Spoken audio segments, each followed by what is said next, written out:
कैसी हो नूर? ठीक हूँ, और आप? मैं ठीक हूँ। रूहान कैसा है? मुझे लगता है रोहान मुझसे नफरत करने लगा है। गलत है, वो उसे बस किसी के सर पे इल्जाम थोपना है और कुछ नहीं। आए और ये बात उसे भी कहें। क्या है कि पैसा मर्दों के लिए बहुत बड़ी चीज है। बिल्कुल, ये ताकत की अलामत है। लेकिन एक और बात भी है, अगर रूहान शुरू से ही अमीर रहा होता तो ये बात ही अलग थी। बिल्कुल, तो ये मामला ऐसा ही है जैसे गधे से उतरकर घोड़े पे बैठ जाना। पता है, जब मैंने उससे शादी की तो मैंने अपनी सारी तरजीहात बदल दी। मुझे बुरा नहीं लगा। नूर देखो, जब तुमने शादी की थी तो तुम्हारे बाबा अरबपति थे, तुम ये जानती थी। आपने सही कहा, लेकिन आप ये जानते हैं मैंने कभी इस तरह सोचा ही नहीं। मेरा मतलब मैंने कभी सोचा ही नहीं।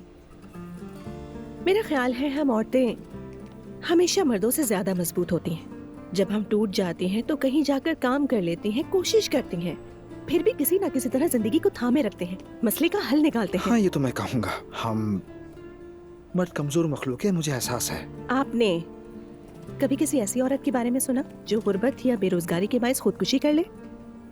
हम औरतें किसी ना किसी तरह जिंदगी को थामे रखते हैं। हाँ, तुम ठीक कह रही हो।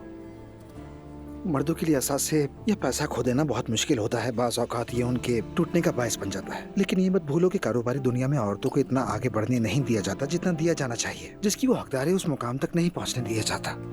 हाँ, ये बिल्कुल सच है। औरतें दुनिया चलाएं और हम घर बैठ जाएं। मैं तो यही चाहता हूँ। अगर औरतें दुनिया चलाएंगी तो दुनिया पता नहीं कहाँ से कहाँ निकल जाएगी।